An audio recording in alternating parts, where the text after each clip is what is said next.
Samuel Solder very generously gave me a year's worth of subscriptions on Patreon and brings you today's video. Shalai and Hallar versus Breya, Unesh and Rocco. A decent amount of mana there. We can get down a turn 3 Forgotten Ancient probably. A turn 1 Sol Ring for Unesh. More fast mana in the form of a mana crypt from Breya, so to all those naysayers who say I shouldn't include fast mana in my casual decks, we're seeing here why exactly I need to include the fast mana. Everyone on Magic Online uses it. Use mana crypt mana to play out a Golem's Heart, and then following that up with a Metalcraft Mox Opal, which will tap for mana. Okay, and then that player scoops it up for some reason, so yet another ban. We're 2 for 2 on having to ban players now. Obviously you haven't seen the game I played previous to this. A turn 2 Burnished Heart for the mono blue player. Going to ramp ahead quite a ways even if they lose the Sol Ring, I imagine. Just a land for us. There's double green in the Nissa, so we'll have to go for the Celestia creature. Botanical Brawler will enter with a plus counter and get more plus counters as the game continues. And we're the odd one out now. A third piece of fast mana. Sol Ring for the other Naya player. Rocco being played by Terrax, by the way, who is a patron of the channel, so a big thank you to Terrax for his support. Incubation Druid after that. The Burnished Heart swings in towards Incubation Druid. Obviously doesn't mind if the Incubation Druid blocks. And then passing through the turn, so we'll assume that he's holding up Counter Magic, maybe Mystic Confluence to draw a bunch of cards or something like that. Probably cracks the Burnished Heart and holds up Counter Magic though. Alright, we draw into Semester's End, which isn't terrible, but we really need some ramp. Could bait with Shalai as well, but if we do get through the Counter Magic, it'd be good to land a Forgotten Ancient, because that's a bunch of plus counters we'll get to throw around, so throw out the Forgotten Ancient here. It's noteworthy that if we get down our commander, it does combo with the War Elemental that's in our hand. That's a 2-card combo. That obviously relies on us not being interfered with by the blue player though. Like I said, we're right after them in the turn order, so it's going to be rough. The Forgotten Ancient did land through the blue magic that our opponent is, we assume, is holding up.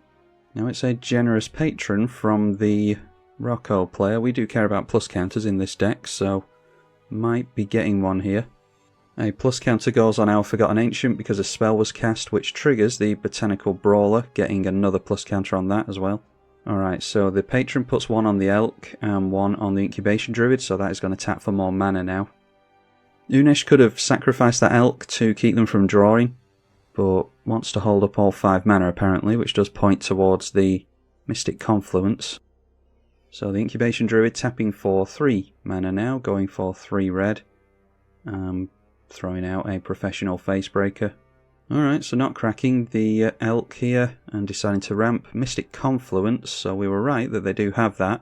Deciding to counter the Professional Facebreaker and they're bouncing our 2 creatures. We're already far behind on our opponents by a couple of turns thanks to those Sol Rings, and now we're going to be even further behind. They didn't draw more cards with it at least, but I don't think they'll struggle to do that in Unesh. Extra Planar Lens adds an additional mana with the Snowlands. Noteworthy that Manamo is in play as well, in order to untap a legendary permanent. And then seeing Serum Visions, draw a card, scry 2. And the now 3-3, thanks to the plus counter, swings in at us as you would expect. Okay, we draw into Orishkar's Expertise, which is nowhere near what we need. So, yeah, again, they could be holding up Counter Magic. They've got 4 mana held up, so yeah, let's just try our commander and try to bait out that counter. Alright, that lands. We keep ourselves at 7 cards in hand as well, so just pass the turn at that, I think. Might be able to combo off next turn. If we get into a land next turn, we could instead set up again with the Forgotten Ancient and the Botanical Brawler. Atsushi the Blazing Sky into play for Rocco. And then following that up with one you don't see very often, but it's a good card, Prophetic Flame Speaker. Generous Patron goes into the red zone against the blue player. And yeah, Burnished Heart being cracked at the end of the turn, so we'll get 4 additional mana into play for next turn. Rite of Replication from the mono blue player goes on the Atsushi, and that is kicked for 9 mana. So getting 5 copies of the Legendary Dragon. And they'll only keep 1 to the Legendary rule, but that does mean they get a bunch of dies triggers. And they decide on 3 treasure tokens 4 times from the 4 legendary creatures that died to the legendary rule. So that effectively means that the right of replication was free here. They just got a 4/4 in the air for nothing. So now getting down Unesh, their commander, and it does trigger on itself on entry. Just getting themselves into mana, 3 lands and a Sapphire Medallion. Okay, and we are being asked to separate this pile, so I don't imagine a bunch of lands in hand are going to be all that useful to them. The most useful thing there is the Sapphire Medallion. We'll ramp them with every spell they cast effectively. They can only drop 1 land a turn, so that's the choice they've got. Decided on the Sapphire Medallion, ditching the 3 lands. Then it's a Sarah Sphinx, Flying and Vigilance, and Terrax going to separate the pile now between Ancient Tomb and Teleria West. Throwing away the Ancient Tomb and the island, put down an island for the turn and still has the double mana obviously. Out comes that Sapphire Medallion we gave him. So 3 cards in hand, we know he has a Teleria West, which can search for something for free counter magic, Pact of Negation or Mana Crypt, something like that. They can only do that at sorcery speed though. Only 3 cards in hand, we need to hope that he doesn't have a Sphinx available here. Well, he does have one apparently, that is a Glyph Keeper. And this time getting into Frantic Search and Leyline of Anticipation. I don't want my opponent to have Leyline, but if we leave him with Frantic Search and a couple of islands, he's automatically got something to pitch to the Frantic Search. Yeah, I don't want to play around Anticipation though. I just have to try and encourage my opponent to take the Frantic Search and give him some upside for taking it. Didn't take the Leyline, so it's a free Frantic Search, because they've already got the cards to discard, like we said. Casting the Frantic Search and getting rid of the 2 islands is exactly what he does. And now our opponents all have flyers to get through, so even if we wanted to combo off out of nowhere with the War Elemental, we couldn't do it now. Alright, well, our opponent's not done yet anyway. A Sphinx Ambassador. And there we go. Called it up. The Pact of Negation. Another Sphinx. And a Gilded Lotus. Thankfully, Terrax having him discard the Pact of Negation, but the other 3 cards go to hand. So we know most of the cards in our opponent's hand now. A basic Teleria West. Jwar Isle Avenger. And a Gilded Lotus. Okay, a land for us means that we can go for Botanical Brawler and the Ancient. Or we could try and set up for the combo next turn with Shalai and the War Elemental. That would protect our commander from spot removal. Also baits counter magic as well. So let's try the Shalai. Okay, so it's hexproof now. That did land, so we just have to hope that we don't see mass bounce at this point. The Botanical Brawler comes down again. Will give itself plus counters, so that puts Shalai on the stack and we'll get to shock somebody. Obviously going to go at the Sphinx player. Now there's every chance we won't be able to get through next turn anyway, and we need someone to be dealt damage before we combo off with War Elemental, because it'll get sacrificed otherwise. But if we get into an untapped land next turn, we could go for the Forgotten Ancient and the War Elemental, and then just sit back and wait for someone to cast a spell, and that should allow us to combo off. Okay, that's good. The Atsushi tapping down, so we can get damage through next turn and maybe go for this combo. Attacks in at the Sphinx player, so looking to lose that to gain treasures apparently. The Atsushi blocking on the other side, so both of these players going to get treasures apparently. Yeah, so both players looking to make 3 treasures each. Rocco Street Chef into play. Yoshin Dissident into play. Whenever an artifact enters the battlefield under your control, put a plus counter on a creature you control. And then a Herd Baloth will make a bunch of 4/4 beast tokens. Then we go through to the end step, so Rocco going to exile our cards and get a little bit of card advantage out of that. Also, if we get into a land, we could just hold up the Semester's End to try and protect our combo. And they'd enter with plus counters, which will trigger the combo again, so yeah, all depends on what we draw really. So exiled with Rocco's ability, Ginny Fey. The blue player shows us a Lonely Sandbar. We've got a land on top of our library, or it's in exile now. A basic for the turn from the Sphinx player, so get rid of the basic from the revealed zone. Okay, High Tide's one of the cards we didn't know about. 2 mystery cards left in hand. Alright, so seeing the Sphinx, we know about that one. A 5 mana 3/3 flyer. Triggering the Unesh, of course, so now we see Urza's Incubator, Thran Dynamo, Sphinx of Athun, and Argent Sphinx. So I want to try and divide the Sphinx if I can. So you can have the two most expensive cards, and I think Thran Dynamo is slightly worse than Urza's Incubator in this deck. I think it's a lot worse, actually. So you can have the two expensive cards or the two cheaper ones. I think Urza's Incubator is much better in this deck than Thran Dynamo. Alright, they throw away the Urza's Incubator, so really wanted that Sphinx of Athun apparently. Sacrificing treasure tokens before he taps down his lands, curiously. But down comes that Sphinx of Athun. Athun's trigger resolves first. And there we see a mana drain. The counter magic is exactly what we wanted to avoid. Also has Guardian of Tazim and Sphinx of Lost Truths. It is Terax who's splitting this one up. So trying to have him not take the mana drain there, I think, which is correct. Might have a counter spell in hand if he's doing that though. Unesh resolves now, so Sphinx of the Final Word, Eligath Crossroads Augur, Reliquary Tower and Caged Sun. We'll make them choose between two Sphinxes. This is the better Sphinx because it's got card draw stapled onto it. I assume that they've got Scry in the deck if they are running this. So you can have card draw and no max hand size, or you can have double mana, basically. I don't think there's ever really a good decision to make in these Fact or Fiction style decks. Alright, going for the Caged Sun, getting rid of the Reliquary Tower and the Sphinx. So getting down the Sun straight away. Guardian of Tazim we know about. Triggers Unesh again when it enters. So this time it's a bunch of mana and a Panharmonicon. Nykthos is really good as well because our opponent is in mono blue and has a lot of mono blue pips in play. So Panharmonicon being put in its own pile by Terax and deciding to ditch the Panharmonicon. I mean, that's fine with me. It's a shame they get that Nykthos though. Thought Vessel comes down for no max hand size.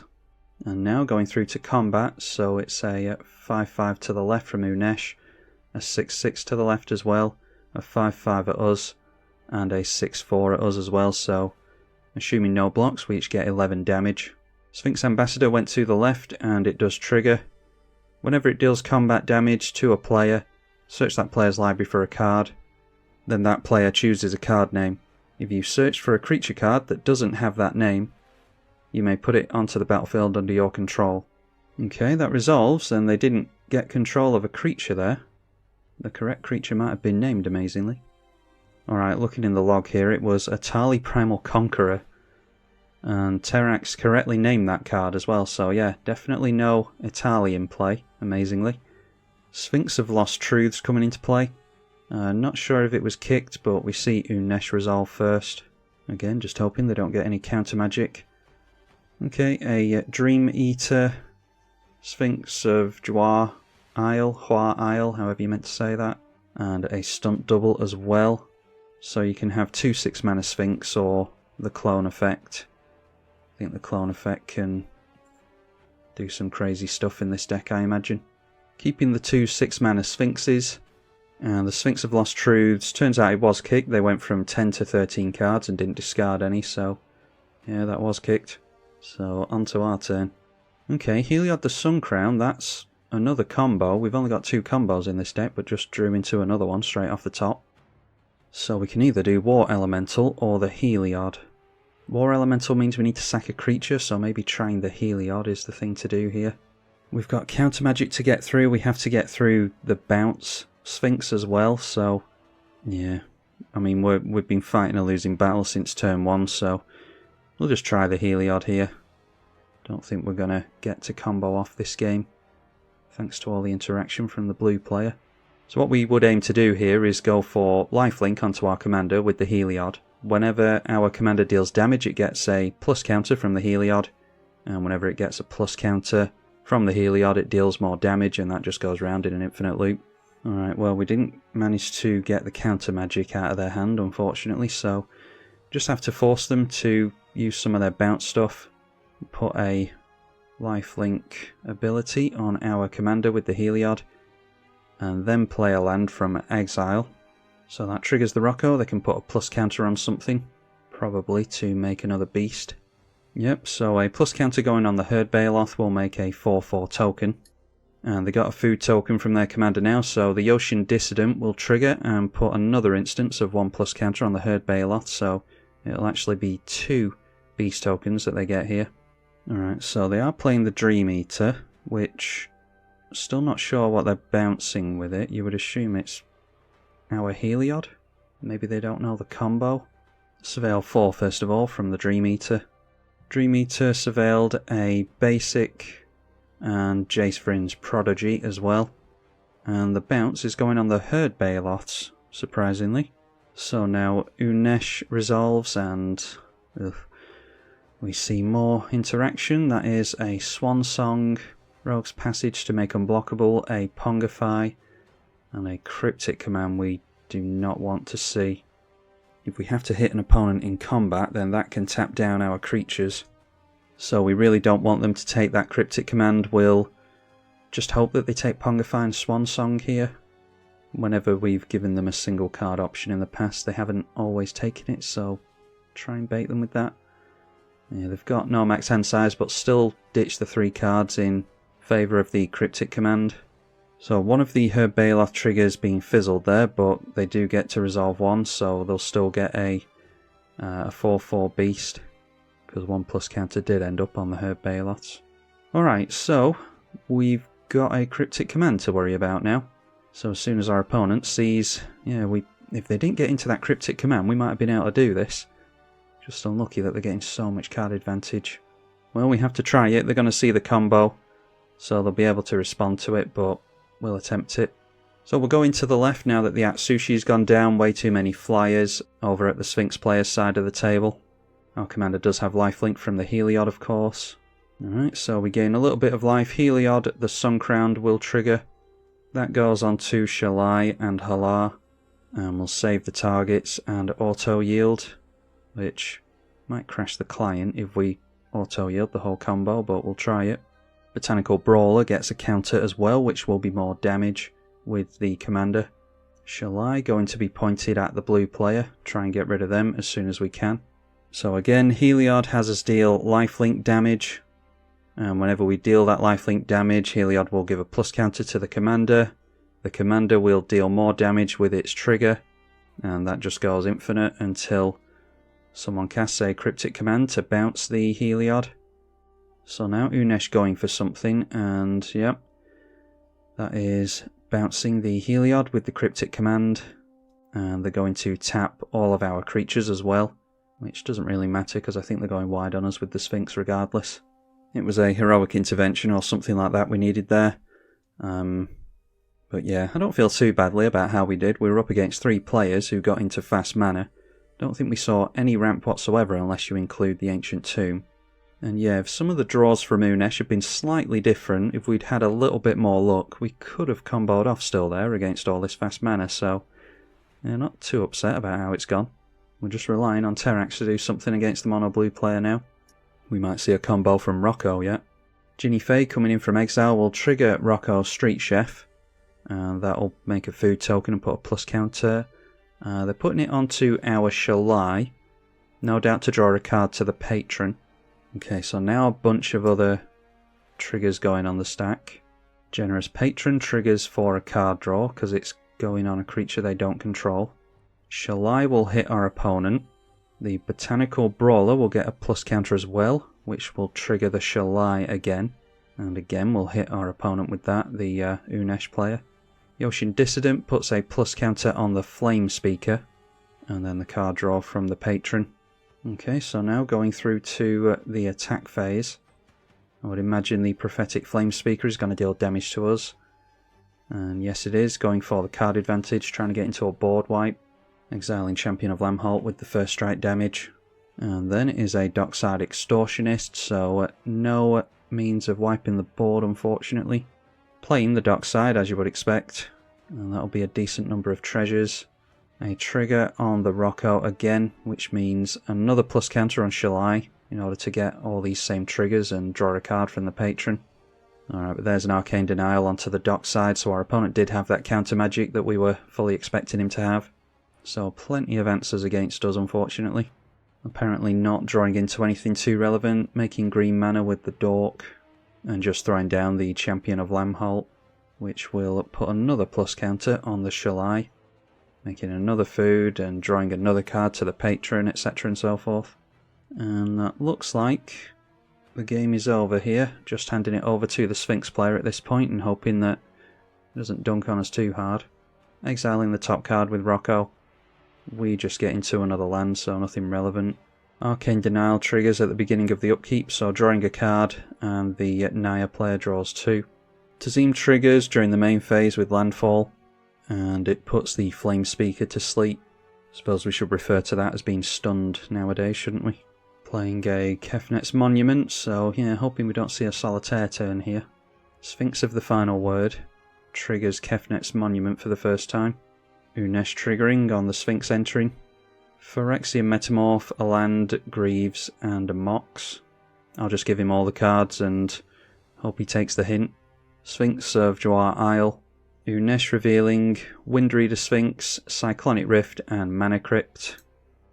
Cyclonic Rift is the single card pile, and he decides to take it.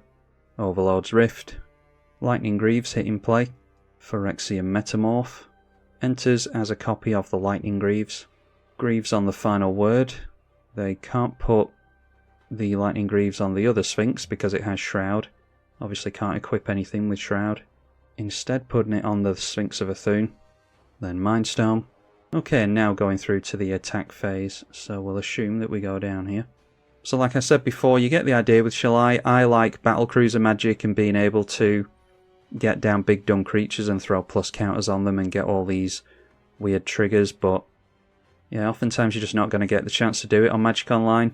So luckily we had half a chance of actually winning the game thanks to the 2 card combos, including our commander, which aren't the most satisfying ways to win, but you're forced into it by other players that you're playing with, unfortunately.